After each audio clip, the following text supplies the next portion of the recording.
Now we'll start working on the ephemera holder, and for the cover of our holder we are going to need 2 pieces of pattern paper of your choice, and that's the pattern that I chose for mine, and also 2 pieces of chipboard. This is medium weight chipboard. The chipboard measures 5 5/8 by 8 1/4, and both of the paper pieces measure 9 1/4 by 6 5/8. So I'm going to glue each one of the chipboard pieces to the paper, making sure that I center the chipboard piece and leave about 1/2 inch borders all around.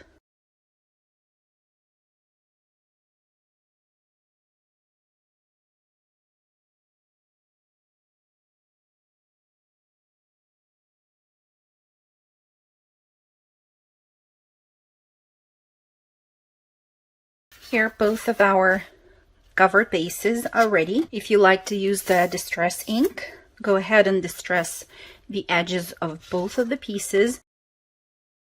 Next, we're going to create the outer spine of our book. We're going to need a piece of cardstock and a piece of fabric for that. The cardstock piece is going to measure 8 1/4 by 2 3/4, and on the short side you will score it at 1 inch from the left hand side and also at 1 inch from the right hand side. The piece of fabric is about 12 inches long by about 2 inches wide. What I'm going to do now is, first of all, I want to make sure that I fold the flaps of the cardstock, and I even use my bone folder to burnish them so that they're nice and crisp. And it's worth mentioning that the fabric will be on the outside of the cardstock. It will be covering this side of it right here. So after I burnished and reinforced the folds, I'm going to put the paper piece on the working surface like so, and apply the glue right here.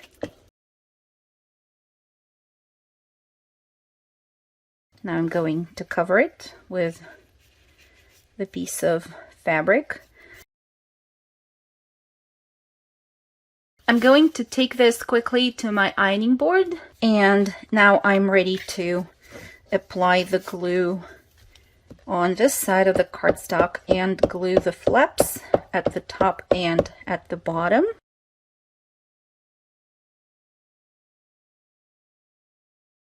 I ironed this piece again. Let's reinforce the folds. Now you can use the distress ink and distress the edges. This is how the piece that I have created looks like right now. Next, we're going to create the inner spine to which our actual pages are going to be attached, and it will be created in the very same way as we did the outer spine. This time the fabric is going to be attached not to the outside of it but to the inside.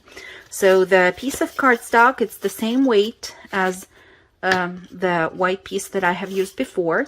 It's going to measure 8 1/4 by 2 5/8, and the same way you're going to score it at 1 inch from the left and from the right on the short side. Now the piece of fabric that we're going to use is also going to be about 2 inches wide.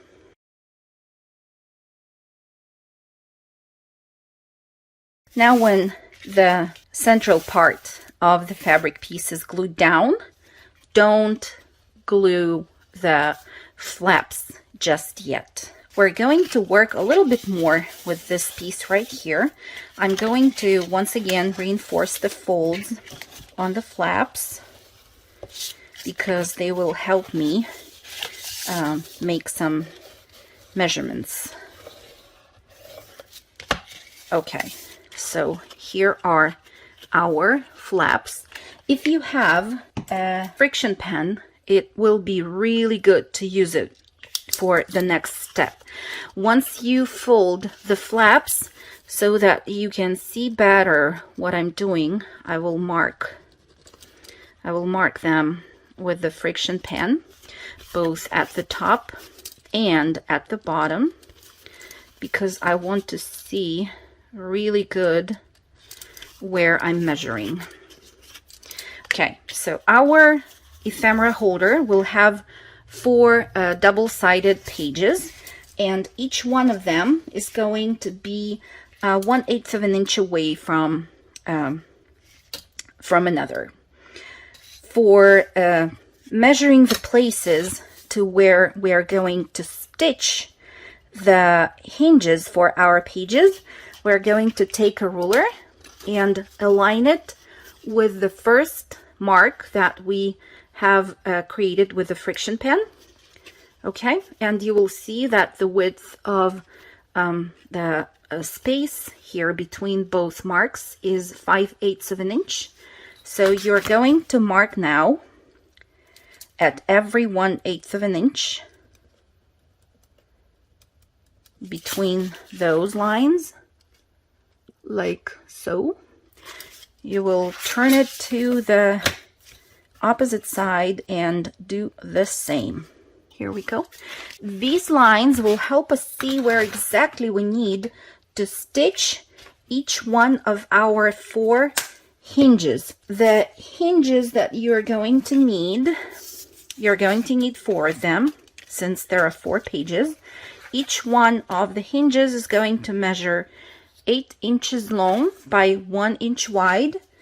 I went ahead and scored it down the middle. So now with the valley fold facing up, I'm going to align the fold with the second pen mark at the top of the page, and also make sure that the fold is aligned with the second pen mark at the bottom of the page.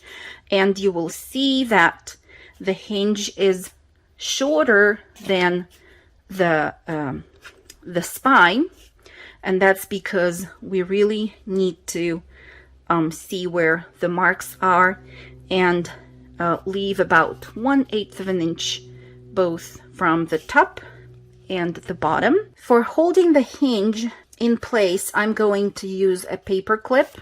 This fabric flap will need to stay unfolded, and you will understand why in just a second. So I'm going to secure the hinge on the paper with a stronger clip, like so, at the bottom, and then I will just remove it when I reach the bottom with my stitching, and I will make sure that the flap will be unfolded when I finish the stitch line there. So now you're going to stitch right from the edge of the craft cardstock down the fold line all the way to the bottom of the page, and you will stop at the end of the craft cardstock, and then you will pull the threads to the back of the white cardstock piece, and I'll meet you there. This is the result. That's the first hinge attached to the inner spine of our future ephemera holder, and this is how the threads look like when pulled to the back. Okay, I'm not tying double knots right now. I don't think it will be necessary. We will take the second hinge and we will do the same thing. We will align the fold with now the third pen mark, and when I'm putting the next hinge down onto the fabric and the cardstock, I just want to make sure that the top and bottom edges of the current hinge are nicely aligned with the edges of the previous one. So I'm going to do the same thing. I'm going to clip it right here at the bottom. Make sure that you remove the paper clip and you don't stitch the fabric flap together with the hinge here at the bottom. I'm sure that you will not forget to unfold it at the top because you are starting there, but here at the end, just make sure that you do that. So I'm aligning everything and I'm going to stitch again. The second hinge is now attached. We have two of them here attached to the spine. Now I will, in the very same way, attach the third and the fourth hinges and get back to you. This is how it looks when all of the 4 hinges have been added to the inner spine. So the next thing we're going to do is you're going to either remove the friction pen marks using again your iron, or if you can't reach or you want to do it faster, you can always use your heat gun. This is how easy it is. Now make sure that you pull the ends of the threads nicely. Use a bit of wet glue for adhering the threads first, just the ends of the threads. I spread the glue with my finger like that. So first I pull by all the group of the threads that I have there.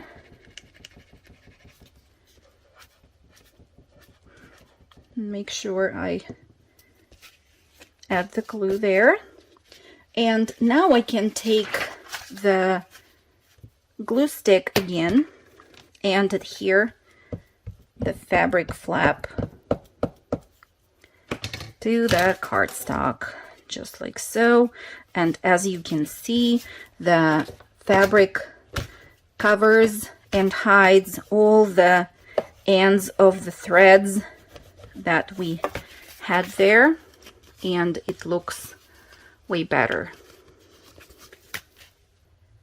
Then I'm going to trim the excess of the threads and take it to my ironing board to iron this part right here. And you will do the same thing on the opposite side. The inner spine is now ready, and I have distressed the top and the bottom of the fabric flaps in the back of the piece as well as in the front, and I have also added ink to the folds. I'm going back to the cover and the outer spine of our holder. So we have the spine right here. We're going to make a mark using the same friction pen. The mark will have to be about 1/8 of an inch away from the fold. I'm using my ruler with the guidelines on it. Okay, here we have it, and we'll do the same. We'll sketch a line 1/8 of an inch away from the fold on the opposite side. Next, we're going to glue each one of our covers to the outer spine like so, aligning the edges with the guideline that we have created.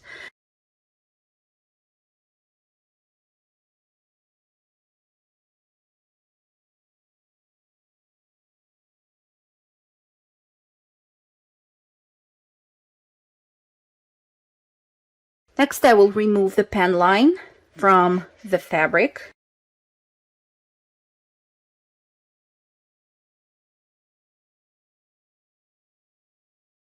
The base of our holder is ready. The cover for it is ready. And we can work on the pages. You will need 4 pieces of cardstock, and the cardstock that I have here is 65 pounds. Each one of those 4 pieces measure 8 inches long by 5.5 inch wide.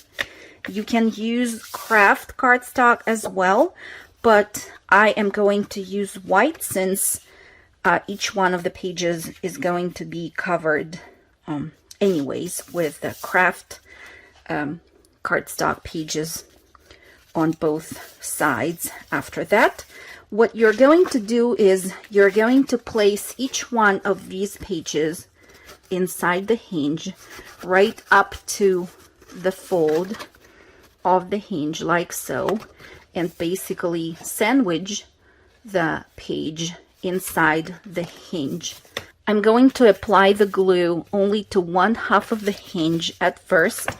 I'm going to put the page inside the hinge, and before I press down, I just want to make sure that the top and the bottom edges are aligned with the edges of the hinge.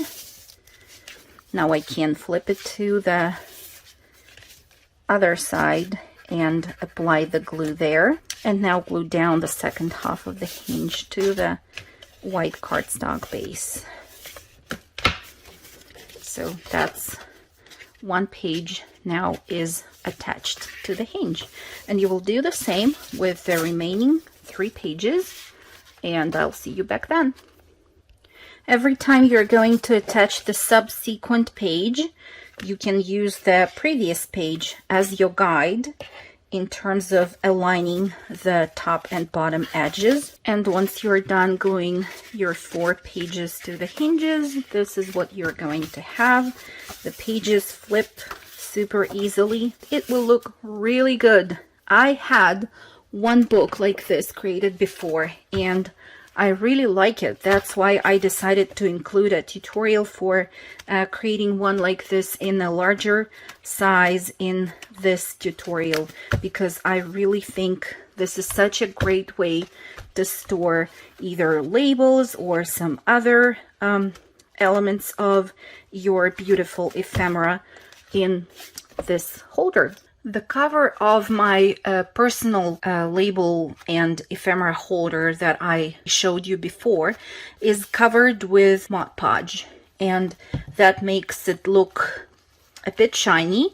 I think that before we get to building the slots and pockets pages for the inside of our book, we will go ahead and coat the cover with Mod Podge and leave it to dry, and while it's drying we will be working on something else. On the spine of my personal book here, I've used rub-ons from Tim Holtz, and I think that I'm going to do the same here.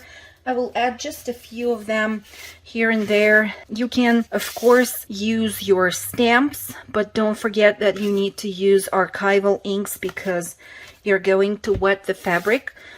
Distress inks are not gonna work for that.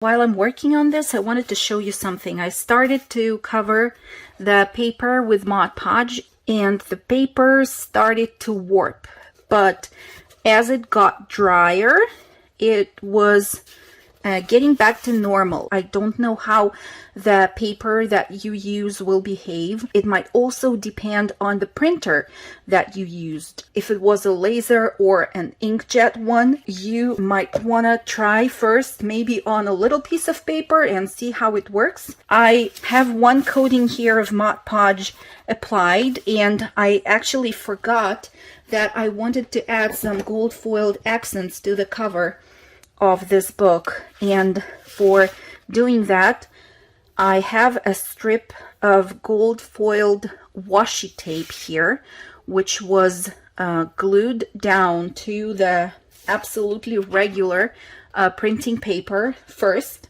and then I added strips of 1/8 of an inch score tape to the back of the printing paper, and then I used a ruler and a craft knife to cut those 1/8 of an inch strips off.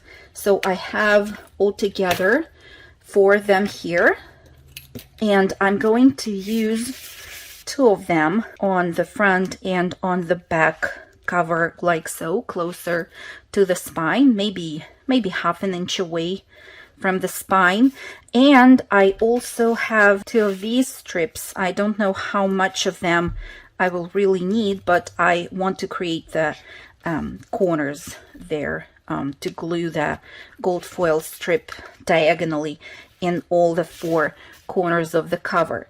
I'm going to peel off the backing from the score tape, and now I'm just going to eyeball where exactly I want my strip to be, and then I will flip it to the back side and I will secure the tails.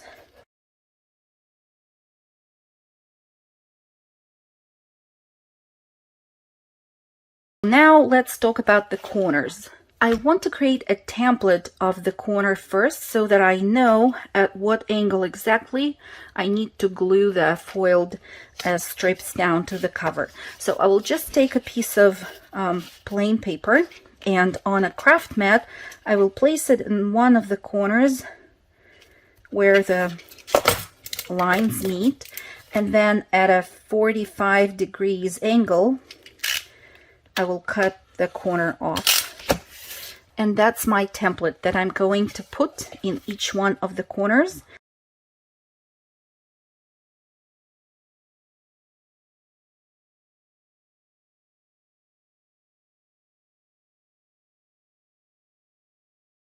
Now I'm going to apply the second coating of the Mod Podge. This way we're going to seal that gold foiled washi on the surface of the cover.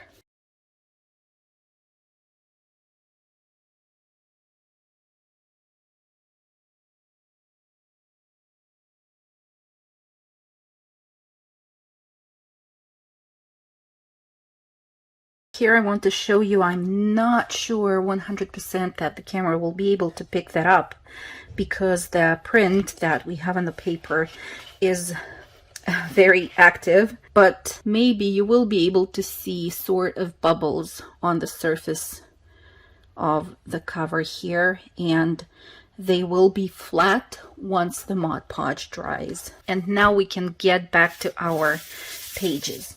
For creating the pages that will go on top of the white cardstock bases, you will need to prepare 8 sheets of the craft cardstock,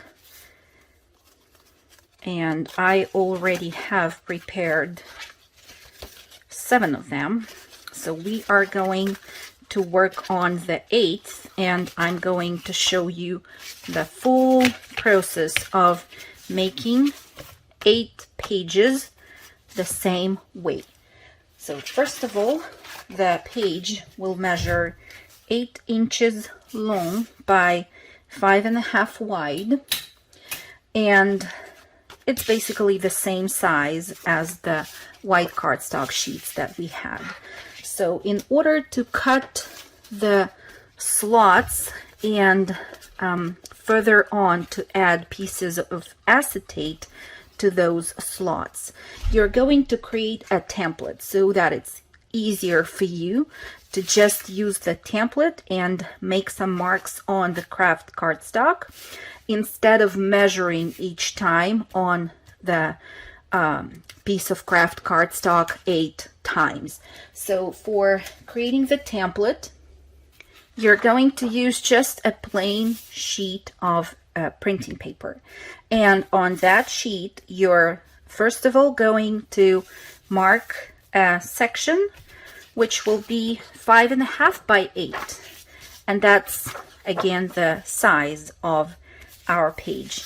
And I have marked the top because if you will look at the page with the slots added to it already, you will see that the slot at the bottom is not the same distance away from the edge of the paper as the top one. We have our section, which is 5.5 by 8, Next, I'm going to either measure and make tick marks or use the ruler with the guidelines on it to measure and sketch the guidelines, which will be 1/2 inch away from the left and from the right hand side of my template,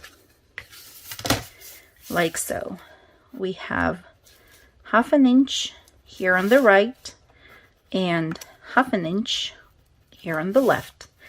And next we're going to create more tick marks, and they will be at 1.5, 2 1/4, 4 inches, 4 3/4, 6 1/2, and 7 1/4.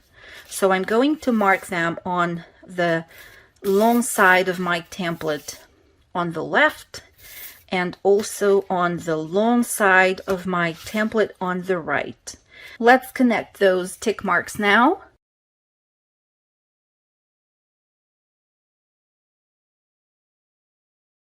I will use a colored pen to mark the lines where you're going to cut out.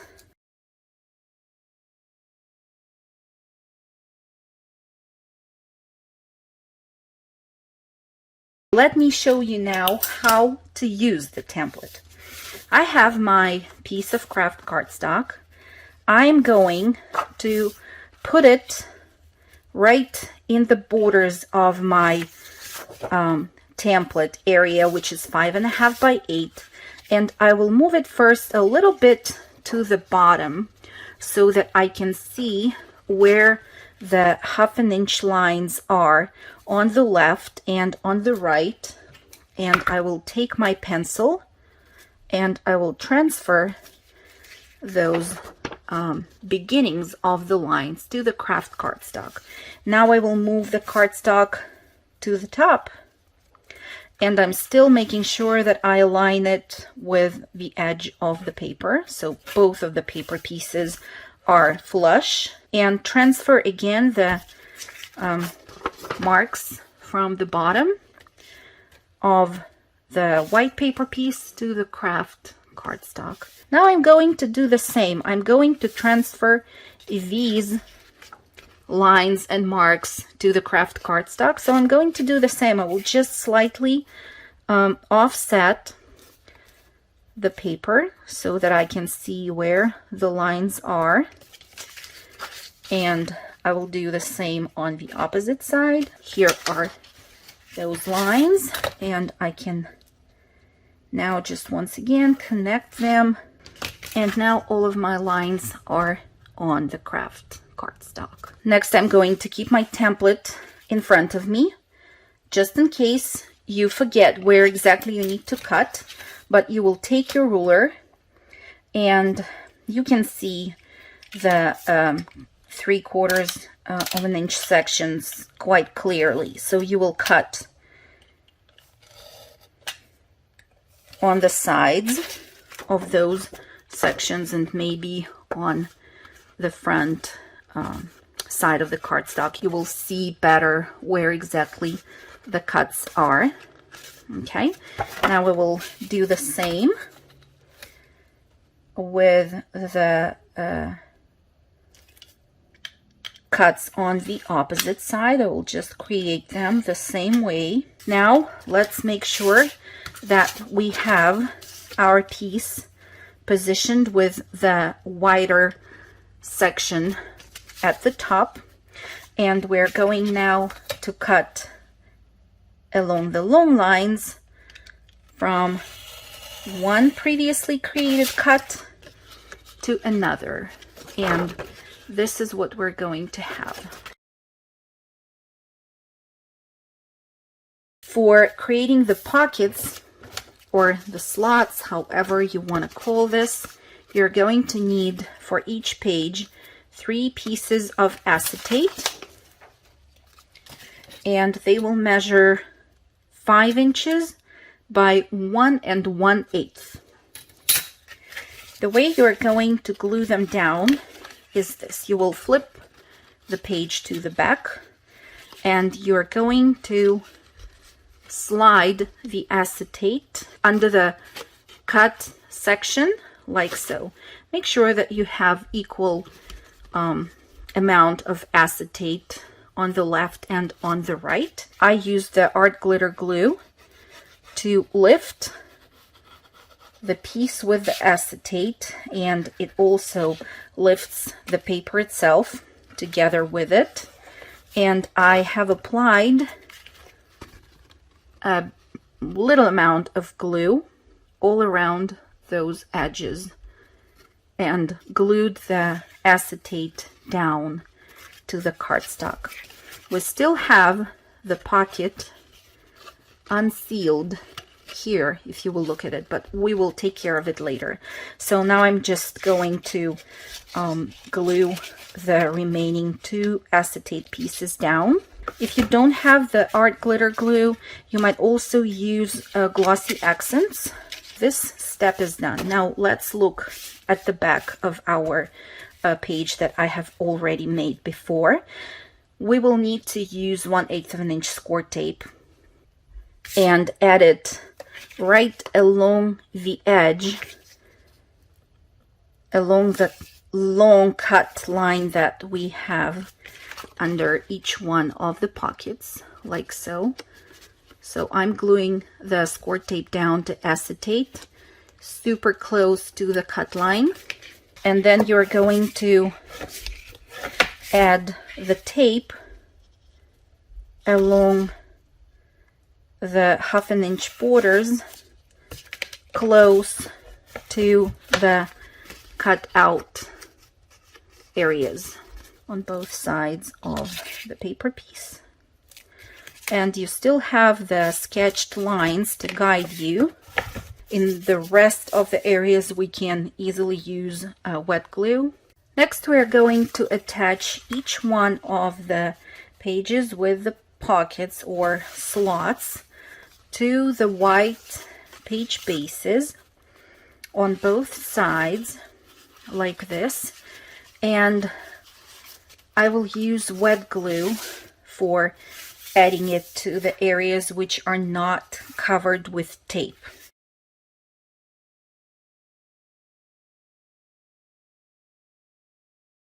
I will make sure that I start to glue my craft cardstock page to the white base from the right hand side, and I'm not attaching it down right away. I want to make sure that the edge is nice and aligned right here, and then I can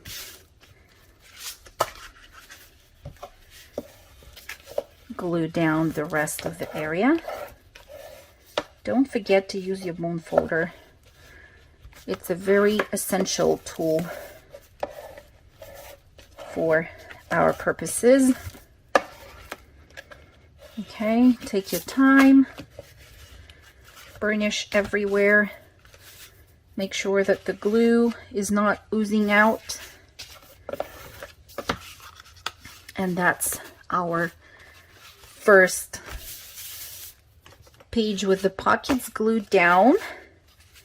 Now I will do the same with the page on the back of the first white cardstock. And this time, always make sure that you have your page positioned correctly. So now I'm going to align it from the left edge, and I will have some time to move the piece and wiggle it a little bit, and then I will let it kind of fall down, and then I will burnish. Here is our first page in the ephemera holder. If you did everything right, your pockets have to be nice and sealed both at the sides and also at the bottom. And in the very same way, you're going to treat the remaining 3 pages of your holder, and I will see you back once done. I have glued all the pages down, and now you will see that even though you tried to do your best in aligning the edges of all the paper layers, you can still see a bit of white cardstock showing there. So what I decided to do is just to take a ruler and a craft knife and to cut off a tiny section of all the layers of paper together so that the edge looks just perfect. So I'll do that for each one of the 4 pages. I also want to explain why I didn't use any of the pattern papers instead of the craft cardstock on the pages, because I thought that I want to see the either labels or other pieces of ephemera that I'm going to add to the pages clear, and with the pattern it might be too distracting. While our cover is drying, I also wanted to take care of the end papers that we're going to use on the inside. And for those end papers, I have chosen this pattern with the feathers and eggs. And both of these pieces measure 5 3/8 by 8. I also have here 2 pieces of acetate, and similar to the way that I already showed you that I did in the bird themed journal, I wrapped the gold foiled washi tape around one edge of the acetate. The acetate measures 2 5/8 by 8, and I am going to add it as a pocket, as one long vertical pocket on one end paper, and then on the second end paper I want to create from one long pocket 2 smaller ones, and here we have it. This is how the back looks like. I'm going to use one of these end sheets on the inside of the front cover and the other one on the inside of the back cover. Before we glue our pages with the pockets to the inside of our cover, I want to add brads and connect the chipboard to the fabric and the cardstock of the spine together. I know we glued everything down, but over time, I don't know how glue will behave, although it's a strong one and it proved itself to be fine. But to be on the safe side, and also for the added decorative interest on the cover, I do want to use the brads. So our cover is 8 1/4 inch long or tall, however you want to call it. So the middle is at 4 1/8. Okay, so I'm going to mark the area with my pencil and use a poking tool about 1/4 inch away from the edge of the chipboard, and I'm going to poke a hole and add the first brad in there. Just secure it in the back. Okay, and then add 2 more brads, maybe 3 3/4 inch away from the first one.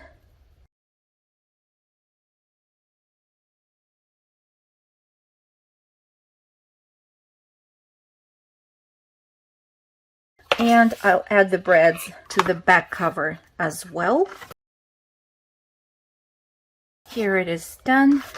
Now we can go ahead and glue the pages to the inside, and you're going to align the side flaps of your inner spine with the flaps on the outer spine.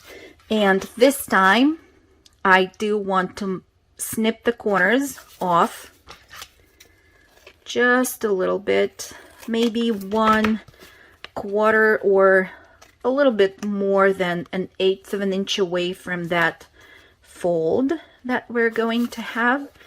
I cut off at an angle. I'll do the same on the opposite side of the inner spine, just making sure that I don't cut right to the fold. We don't need that. Let's distress. Let's make sure that we have our cover positioned correctly, so this will be the front. And now my pages are placed like so, with the wider section at the top. Now we can take the strong glue again and add it to this flap here. And now they're the same height, so you will just glue one on top of the other.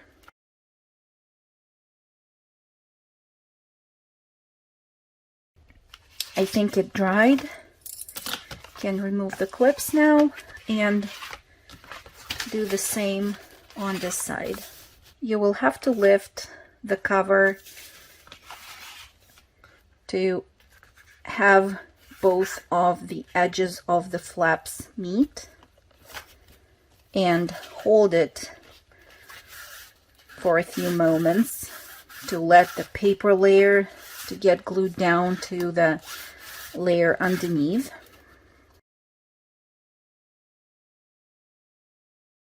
And I'm still keeping the clips there to hold it in place. I can take care of the end paper here and glue it down. When this flap is dry, you will glue the second end paper down to the inside of the back cover the same way.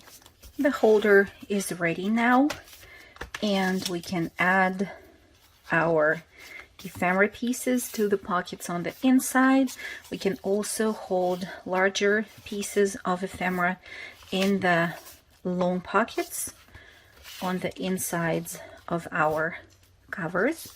And of course, you will have to decide how you want to embellish the front of your holder. I will go with minimal embellishments this time. I will do it offline, but I'm sure I have already showed you in the beginning of the video how it turned out. Thank you so much for spending your time together with me today. I hope you enjoyed working on both the journal and the ephemera holder. I hope you liked it. I hope everything was clear. If you have any questions, as usual, please ask them in the comments, and I will do my best to get back to you as soon as I can.